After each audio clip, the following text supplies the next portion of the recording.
So we just concluded yet again another Transformer Thursday from the Hasbro Pulse Fanstreams. We've been getting all this week and all this month in March.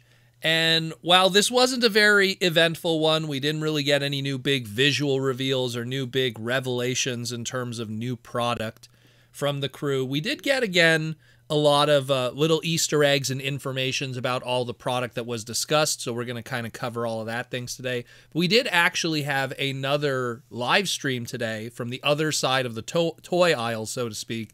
Mattel has their 2-day live streams on both Thursday and Friday. They covered little things here and there. I'm going to mention some stuff because it is kind of Transformer related. And we actually have a Hot Wheels reveal, too, to cover from the Mattel side of things with Transformers from the diecast. So we're going to cover all of that here today on the Transformers Slag podcast. And we're going to jump right into it with, of course, Mark, Evan, and B-Mac with the fan stream. And pretty much having to deal with the fact that everything they're going to talk about today was stuff that was leaked out, unfortunately. This all would have been stuff that we'd be excited to see for the first time, but the internet's going to be the internet, and stuff leaks out early, and there's not much they could really do about it.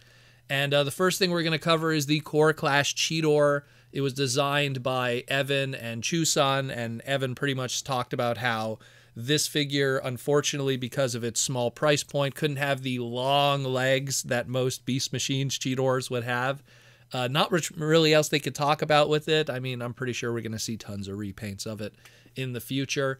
Deluxe Class Shard is a very interesting one because designed by Ijima-san and Mark, the Big E, as Mark likes to call him. A lot of cool stuff was talked about this one, about the Easter eggs and everything. Number one, it is a female Transformer character, and Mark constantly mentioning Rock Lords, which I love hearing them mention Rock Lords at all. I think it's probably the first time they really mention Rock Lords, because they always leaned on the Infernac universe and the Inhumanoid stuff and mentioning the Rock characters and Headmasters, but I think this is the first time on the live streams that they've mentioned, like, oh yeah, these are totally Rock Lord characters. So I love that. Mark said that this female character was inspired by Solitaire from the Battle of the Rock Lords movie. So that's pretty cool too. You could kind of see a little bit of that sculpt design and everything in terms of at least the head. I don't know about the rest of the body really, because Solitaire didn't turn into a helicopter. But then they even dive deeper into the G1 lore, because like this Shard character is all like clear greens and stuff and emerald-like, and Mark pretty much talks about how she's, you know, made out of death crystals, and the death crystals, for people that don't know, was a small little part of deep lore in Transformers, essentially in Cup's history and Cup's past. When he was younger, he had to deal with the death crystals and how they came from the planet Dread. And death crystals were like this crystal or this rock that shedded off of this giant monster called Chaos. And all of this, if you want to like learn the history of it, go check out Season 3, Episode 7's episode of Generation 1, Chaos, it's called.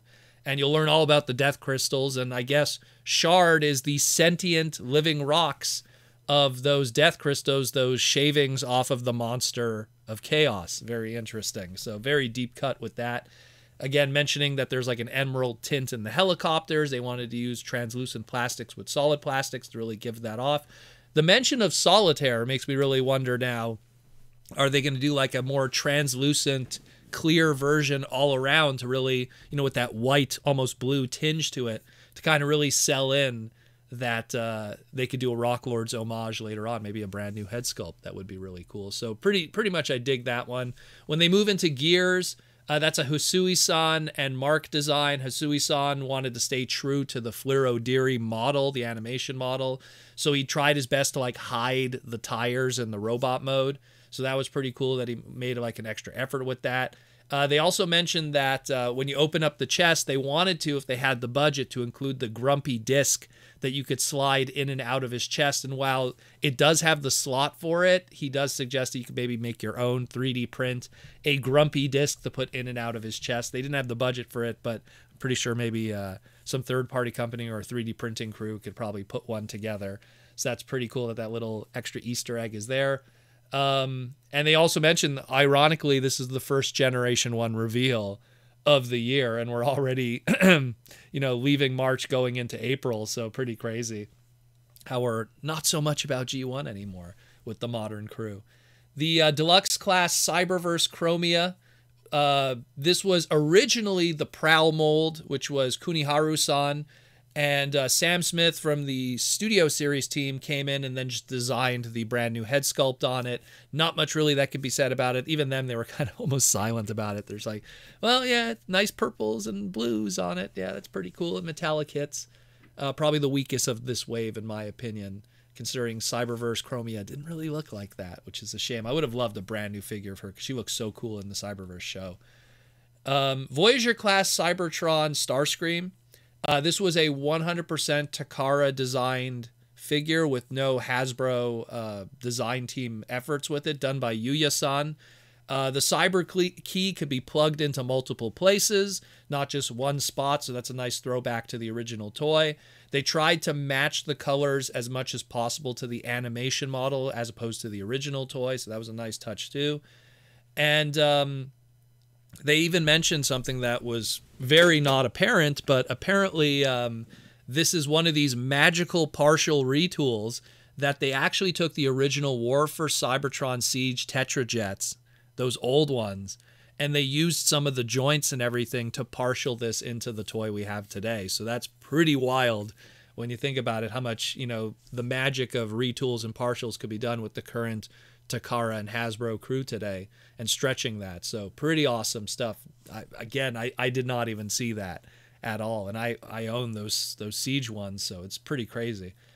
Voyager class Beast Wars Silverbolt. That was a Hasui-san design along with Mark. What's great about this is Hasui-san's first ever Transformer toy he ever owned as a child was that Beast Wars Silverbolt. And it's like, wow. So imagine the first ever Transformer you own is Beast Wars Silverbolt, and then years later you get to work for Takara and make the update of that toy that you owned as a kid. So that's pretty wild. I love that kind of story.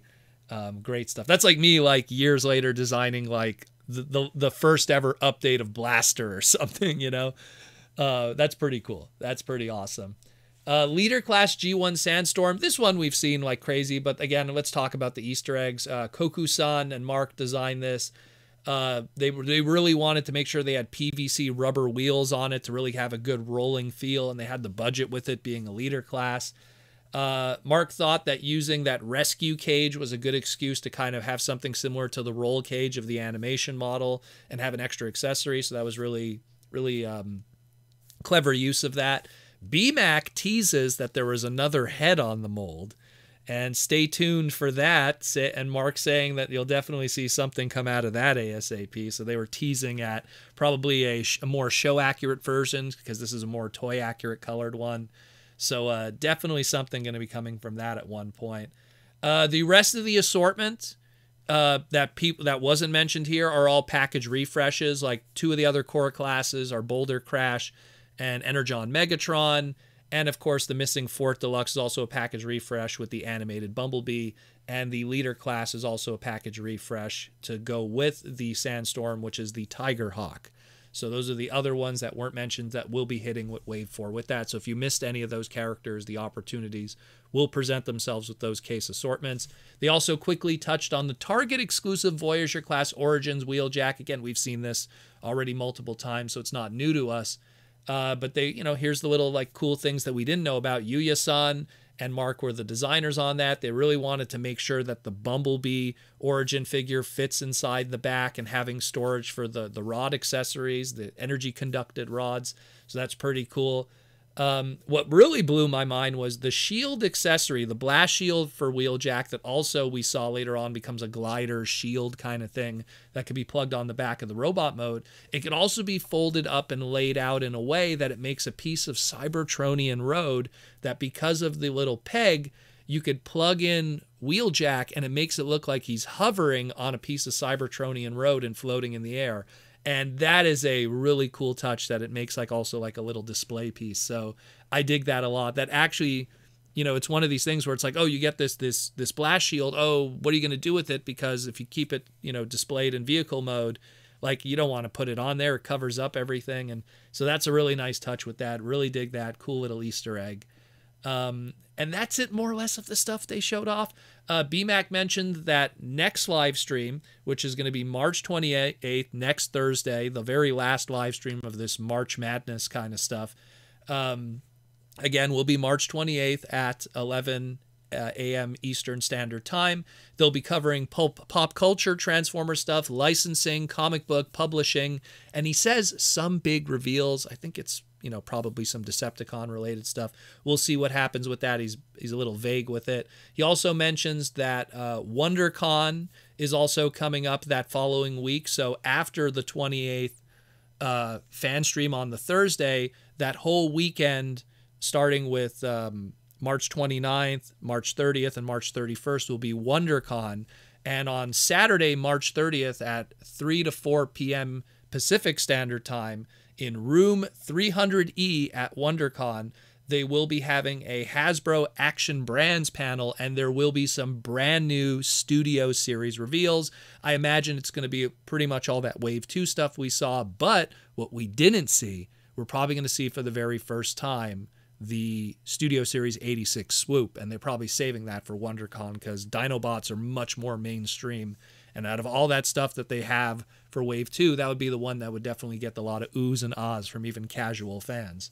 So that's where we're probably going to see that next week. March 30th, we'll get our Swoop reveal, I imagine. But we're not done. We're not done because we also have live streams that are happening today and tomorrow with Mattel. So Mattel already concluded their live stream for today. They ran it from 9 a.m. to 11 a.m. They were doing Monster High, Uno, Little People Collectors, Street Sharks, my beautiful Street Sharks, love them, and Masters of the Universe.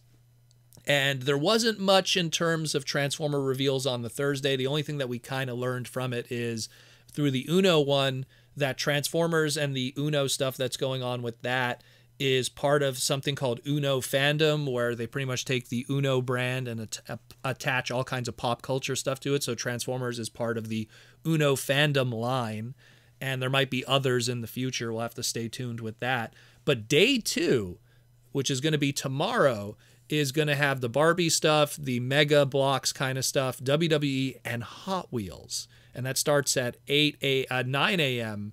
Pacific Standard Time, so you'll have to stay tuned for that. But the big thing is that probably the Hot Wheels segment is going to talk about the Transformer stuff that we've already seen with the Hot Wheels skate Transformers that we already talked about, but even more so the 1x64 scale diecast stuff. Now, we already talked about it in a small little forum, but one of the premier, I guess we'll call it toy hunters in the Hot Wheels fandom, T Hunted, who collects, he's a collector of the Chase and Treasure Hunt Hot Wheels stuff.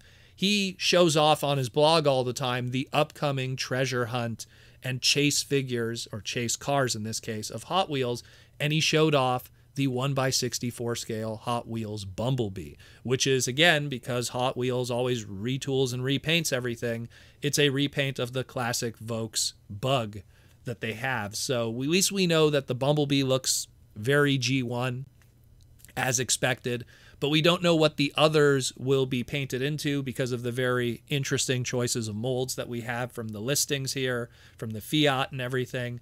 So chances are tomorrow we'll probably maybe get to see something. Definitely we'll probably see the Hot Wheels skate stuff since those images are already out there. And maybe tomorrow also through this Mattel stream we might also get to see our 1x64 scale Hot Wheels Transformer stuff. So stay tuned for that tomorrow if we do get anything.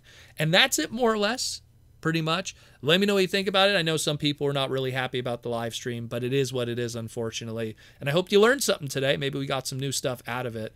But at the end of the day, tomorrow, check out the Mattel stream. Maybe we'll get some Hot Wheels stuff. And then, of course, next week with Thursday, with the final live stream through the Fanstreams and Hasbro Pulse, and then, of course, the weekend after that of WonderCon, where we'll get the Studio Series reveals. That's it, more or less. Thank you for listening to the Transformer Slag podcast, and I'll talk to you in the near future. Transformers.